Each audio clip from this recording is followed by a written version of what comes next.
Hello everyone, let's start with today's class. The Mandukya Upanishad is the intense study of all Upanishads. And the direct meaning of I means which is the sound Omkara, that is nothing but Vachartha. So it's the direct meaning of the self. And what about Lakshartha? It is the indicative meaning of the self. And we are able to see some observations. We are going to discuss about some observations which Shankaracharya has mentioned in the verses. And the Omkara is chanted at the time of rituals. Why we need to chant Omkara at the time of rituals? Because it is used to purify the items which we use in the rituals. So it is for the purification purpose. We use Omkara. Why? Because it's very auspicious. And Omkara is used to identify our true self also.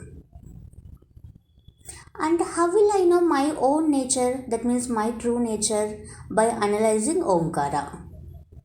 In the last class we have already discussed that it is worth enough to do Omkara analysis. And coming to two terms, Abhidhana and Abhideya, that we are going to see in detail in mantras 1 and 2. Abhidhana means revealer and Abhideya means revealed one. Shankaracharya uses these two words, Abhidhana and Abhideya, which is the revealer and revealed, to bring the relation between Omkara and Brahman. And we already seen Brahman means my true nature, right? And Lakshanam means indication. Indication means it's only a pointer. Our mind traveled through the indicative meaning of the self. So that means it is a Lakshyartha. What is Lakshyartha? It is the indicative meaning of the self. It is just a pointer. Between two Omkaras, there is a silence, right? When we do Omkara Japa, between two Omkara chanting, there is a small minute silence is there, right? So, there is a direct and indirect meaning of Omkara. What is direct meaning? Direct meaning means Vachartha. And what is indirect meaning? This is Lakshyartha. That is indicative meaning and indirect meaning, both are same only. So I, the self, consists of Prakriti and Purusha. That means Nirguna and Nirvikara. What is Nirguna? In the name itself we can able to understand. Nirguna means without any gunas. So the spiritual content is of no gunas, right? That is Atma. And what is Nirvikara? That is no change. What is not changing? I, the self. I am not changing. Whatever the world I am seeing, the world is changing day to day. But I myself is not changing, right? The eyes which I am seeing, how I am seeing, that is not changing. But the world is changing day to day. So, Nirguna means without any gunas, and Nirvikara means without any change. So, there is a oneness between me and God. Like this Shankaracharya is proving. There is a oneness between myself and the God. And coming to the technical terms at individual level, that we have already seen in the past classes. Vishwa, Tejasa and Prajna. Vishwa refers to the waking state, Tejasa refers to the dream state, and Prajna refers to the sleep state. These are the technical names at the individual level. Vishwa, Tejasa and Prajna. And am called, and coming to the technical names at Samashti level are Virat, Hiranyagarbha and Antaryami. At individual level, the technical names are Vishwa, Tejasa and Prajna. And at samashti level, at totality level, the technical names are Virat, Hiranyagarbha and Antaryami. So there is a common denominator between these two, individual level and samashti level. That is called Nirguna Brahman, that is Turiyam. There is a common denominator between these two, right? So that is called as Nirguna Brahman, that is nothing but Turiyam. So this is at intrinsic nature. So this is called the Abhidhana Abhideya Sambandha. That means revealer, revealed connection. When there is a revealer, revealed connection, then we arrive at Lakshartha. Right? What is Lakshartha? It's an indicative meaning. Vachartha means direct meaning. So, when there is a revealer, revealed connection, then we arrive at Lakshartha. Abhidhana means revealer, Abhideya is revealed. And coming to the commentary of Shankaracharya, Omkara exists in two forms. One is Saguna Brahman and other one is Nirguna Brahman. The Omkara sound, the sound Om, this part comes under Saguna Brahman. There are two more technical terms, Para and Apara. Para refers to Saguna part, Saguna Brahman. And the same reality without any gunas comes under Nirguna Brahman. The name itself you can able to understand. Nirguna means without any gunas. Saguna Brahman means with gunas. Right? So, Saguna Brahman, Para refers to Saguna Brahman. Apara refers to Nirguna Brahman. These are just technical terms. In Bhagavad Gita, we used Para and Apara terms. These are the means of reaching Brahman. If you wanna reach Turiyam, which is the absolute reality, which is Brahman, then what is the means? Omkara is the means. That means Saguna Brahman and Nirguna Brahman, which is Para and Apara. These are the means of reaching Brahman.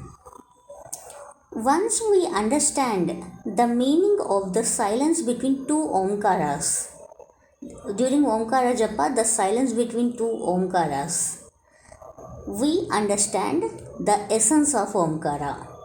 When we understand the essence of Omkara, when we understand the meaning of the silence between two Omkaras, then only we can understand the essence of Omkara.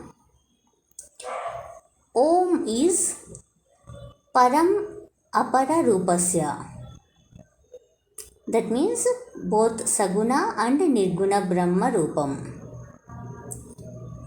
And the fourth state is Turiyam. Finally, Shankaracharya is saying Omkara refers to Turiyam.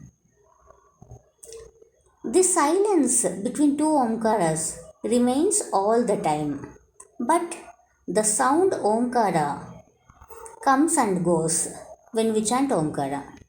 See, I'll explain you. When you do Omkara Japa, you will chant Om and you will take a couple of seconds of silence, and again you will chant Om and again couple of seconds of silence. Right? You will breathe for some time, right? A couple of seconds. So that silence, that remains all the time. But the sound Om, the chanting Om, that comes and goes, right? That's what he is saying here. The silence remains all the time and the sound Omkara comes and goes when we chant Omkara. So, the rise of Omkara comes from the silence. So, the resolution of Omkara also takes place into silence only. What he is saying, the rise of Omkara comes from the silence. Why? Because after one Om, there is a couple of seconds of silence.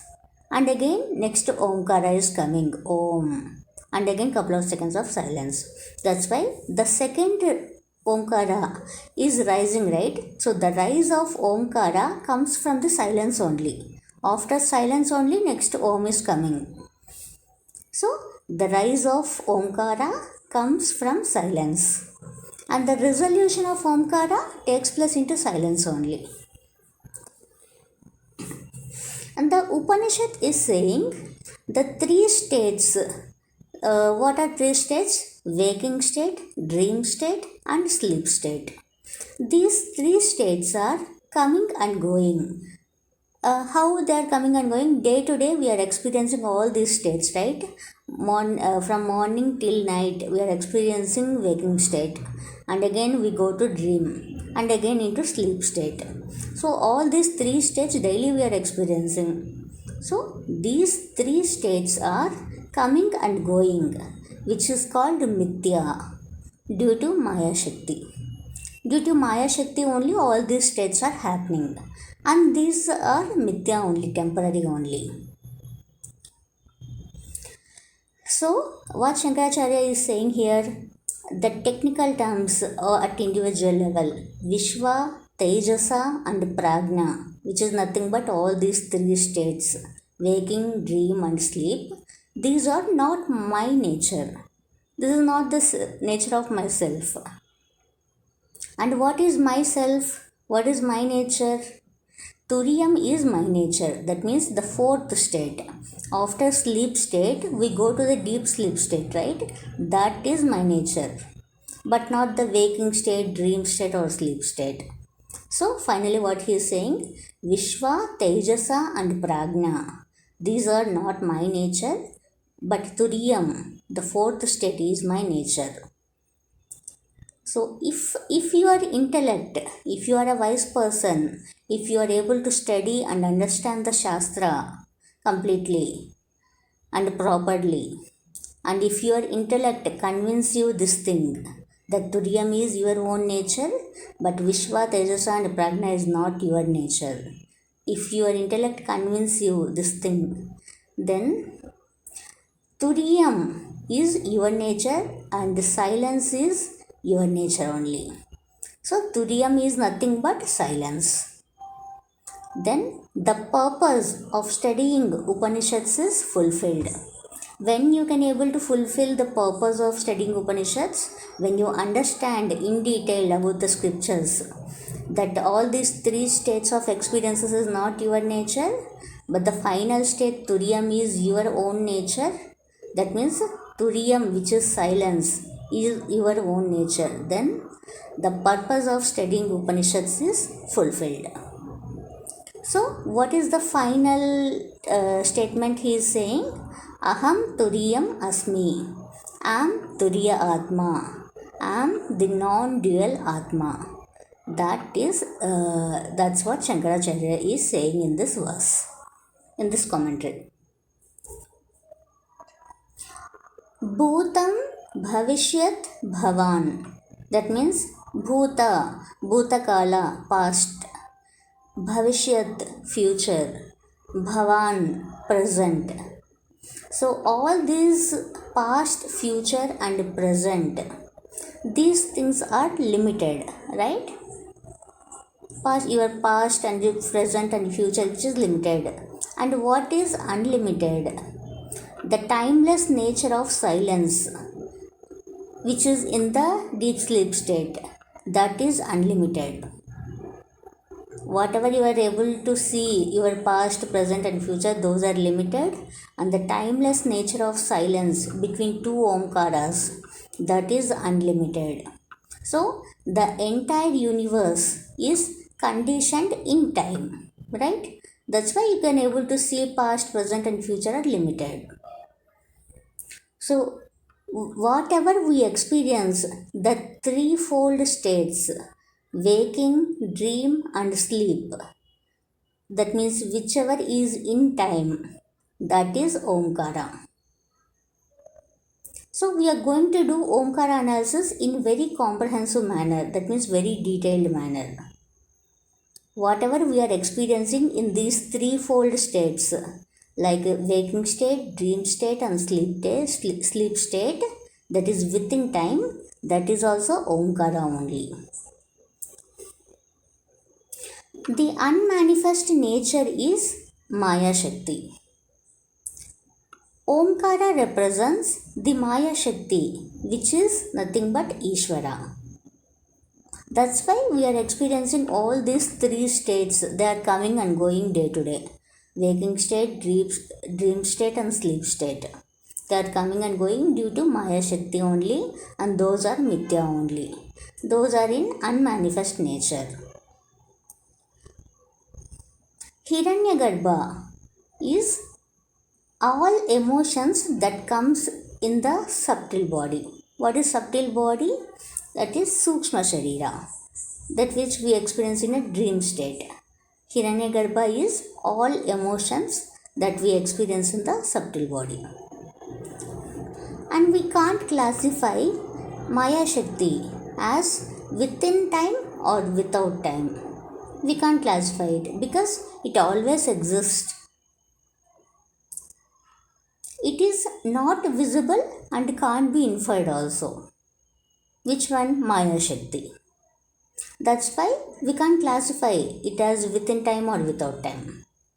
All these are the observations of Shankaracharya, which he is explaining in the commentary. Karya Adhigamyam means these are the products. This is also Omkara only. Within time and without time is also Omkara only, and the products which exist in the world, they are also Omkara only. So Sarvam, everything within and beyond time, within time and beyond time, everything is Omkara only. Like this, Shankaracharya is proving Sarvam iti Omkara, everything is Omkara only, within time and beyond time. Chandogya Upanishad says the world is also a product, and the words don't exist separately from the cause of the universe.